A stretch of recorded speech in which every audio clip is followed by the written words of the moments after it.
रक्षा सूत्र केश पटेल और इसके महत्व का रहस्य। नमस्कार दोस्तों, स्वागत है आपका मेरे साथ एक और ज्ञानवर्धक सफर में, जहां आज हम बात करेंगे एक ऐसी परंपरा की, एक ऐसे रीति रिवाज की जो सदियों से हमारी संस्कृति का अभिन्न अंग रहा है। जी हां, आज हम बात करेंगे रक्षा सूत्र की। आपने अमेरिका के अगले FBI डायरेक्टर भारतीय मूल के केश पटेल को रक्षा सूत्र पहने देखा होगा। यह तस्वीर हमें सोचने पर मजबूर करती है कि आखिर इस धागे में ऐसा क्या है जो इसे इतना खास बनाता है। दोस्तों, रक्षा सूत्र यह सिर्फ एक धागा नहीं, बल्कि प्रेम, रक्षा और विश्वास का प्रतीक है। यह वह अदृश्य डोर है जो हमें हमारे अपनों से जोड़ती है, हमें बुरी नजर से बचाती है और हमारे जीवन में सकारात्मकता का संचार करती है।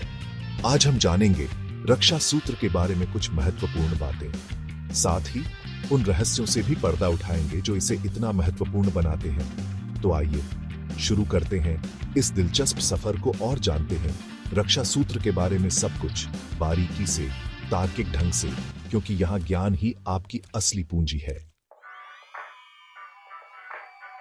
दोस्तों, रक्षाबंधन का त्योहार हो और मन में सवाल ना उठे, ऐसा तो हो ही नहीं सकता। और पहला सवाल जो अक्सर हमारे मन में आता है वो ये कि आखिर ये रक्षा सूत्र किस हाथ में बांधना चाहिए, दाहिने हाथ में या बाएं हाथ में, क्या फर्क पड़ी रहता है। तो आइए इस गुत्थी को सुलझाते हैं। शास्त्रों के अनुसार रक्षा सूत्र हमेशा दाहिने हाथ में बांधना चाहिए। इसके पीछे भी एक विशेष कारण बताया गया है।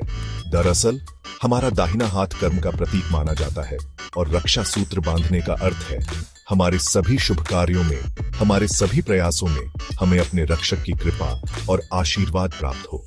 दाहिना हाथ हमारे शरीर के दाएं भाग का प्रतिनिधित्व करता है और मान्यता है कि शरीर का दायां भाग सकारात्मक ऊर्जा का केंद्र होता है।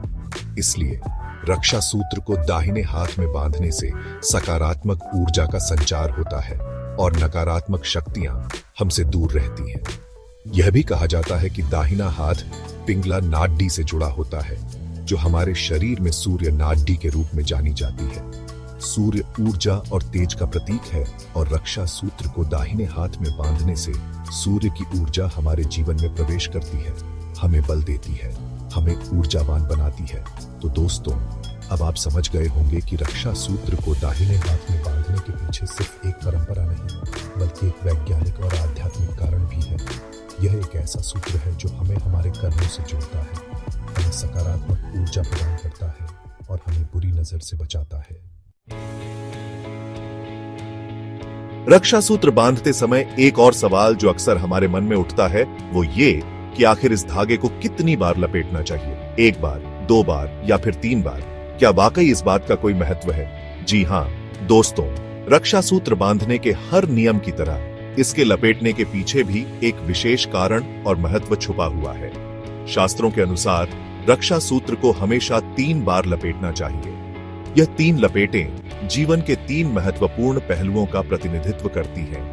पहली लपेट हमें शारीरिक रूप से स्वस्थ और सुरक्षित रखने का प्रतीक है। दूसरी लपेट हमें मानसिक रूप से मजबूत बनाती है, हमें नकारात्मक विचारों से दूर रखती है। और तीसरी लपेट हमें आध्यात्मिक रूप से उन्नत बनाती है, हमें ईश्वर से जोड़ती है। कुछ विद्वानों का मानना है कि ये 3 लपेटें त्रिदेव, ब्रह्मा, विष्णु और महेश का भी प्रतीक है। ब्रह्मा जो सृष्टि के रचयिता हैं, हमें जीवन प्रदान करते हैं। विष्णु जो पालनहार हैं, हमें जीवन की कठिनाइयों से बचाते हैं। और महेश जो संहारक हैं, हमें बुराइयों से दूर रखते हैं। 3 संख्या का महत्व वेदों और पुराणों में भी देखने को मिलता है। 3 लोक, 3 गुण, 3 काल, इन सभी का जिक्र हमें हमारे धर्म ग्रंथों में मिलता है। इस प्रकार 3 बार रक्षा सूत्र लपेटने का अर्थ है हम त्रिदेव और इन तीनों लोकों की रक्षा अपने रक्षक को सौंप रहे हैं। दोस्तों, अब तक हमने जाना कि रक्षा सूत्र किस हाथ में बांधना चाहिए और कितनी बार लपेटना चाहिए। लेकिन एक सवाल जो अभी भी बाकी है वो ये कि आखिर इस पवित्र धागे को कब और कैसे खोलना चाहिए। क्या इसे यूं ही कभी भी उतारकर फेंक देना उचित है? बिल्कुल नहीं।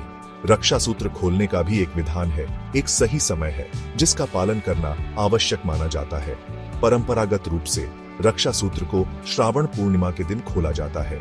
यह वह दिन होता है जब रक्षाबंधन का त्योहार मनाया जाता है और इसी दिन बहनें अपने भाइयों को नया रक्षा सूत्र बांधती हैं। ऐसी मान्यता है कि पुराने रक्षा सूत्र को पूर्णिमा के दिन खोलने से उसमें समाहित सभी नकारात्मक ऊर्जा नष्ट हो जाती है और व्यक्ति को नए सिरे से रक्षा का आशीर्वाद प्राप्त होता है। यदि किसी कारणवश आप पूर्णिमा के दिन रक्षा सूत्र नहीं खोल पाते हैं तो आप इसे किसी अन्य शुभ दिन या मुहूर्त में भी खोल सकते हैं। ज्योतिष की सलाह लेकर आप रक्षा सूत्र खोलने का शुभ मुहूर्त जान सकते हैं।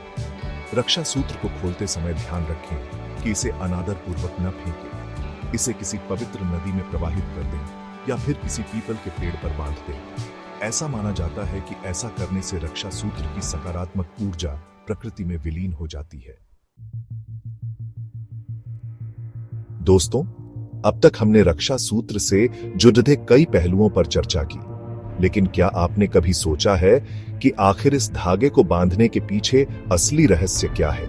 क्या यह सिर्फ एक रस्म अदायगी है या फिर इसके पीछे कोई गहरा अर्थ छिपा है?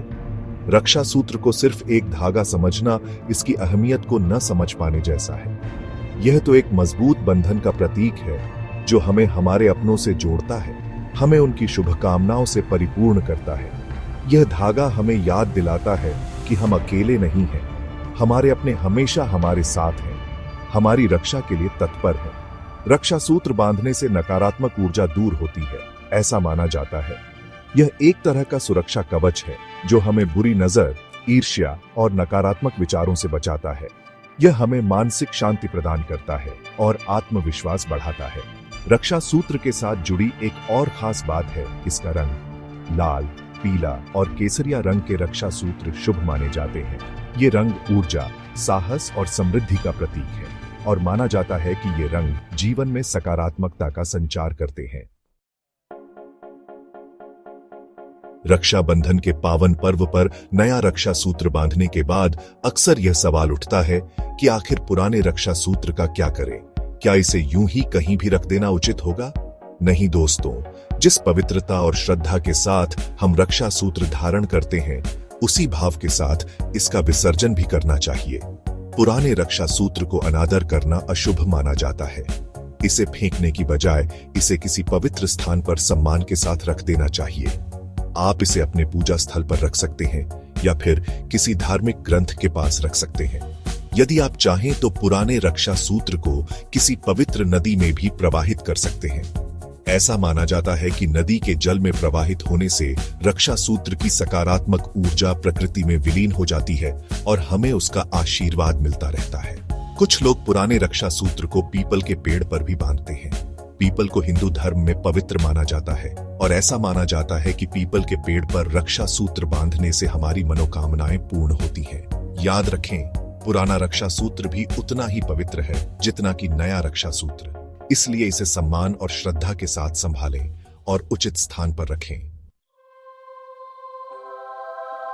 दोस्तों, ज्योतिष विज्ञान का हमारे जीवन में विशेष महत्व है। यह हमें ग्रह नक्षत्रों के प्रभाव को समझने और उनसे जुड़े शुभ और अशुभ संकेतों को पहचानने में मदद करता है। क्या आप जानते हैं कि रक्षा सूत्र का ज्योतिष शास्त्र से भी गहरा संबंध है?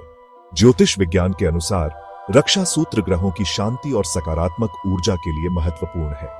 विभिन्न रंगों के रक्षा सूत्र विभिन्न ग्रहों से जुड़े होते हैं और उनके प्रभाव को संतुलित करने में मदद करते हैं। उदाहरण के लिए, लाल रंग का रक्षा सूत्र मंगल ग्रह से जुड़ा है और इसे धारण करने से मंगल दोष शांत होता है। रक्षा सूत्र में प्रयोग किए जाने वाले धागे का भी विशेष महत्व है। कच्चे सूती धागे से बने रक्षा सूत्र को सबसे शुभ माना जाता है। यह धागा प्राकृतिक होता है और इसमें किसी भी प्रकार की मिलावट नहीं होती है। रक्षा सूत्र बांधते समय कुछ मंत्रों का जाप भी किया जाता है।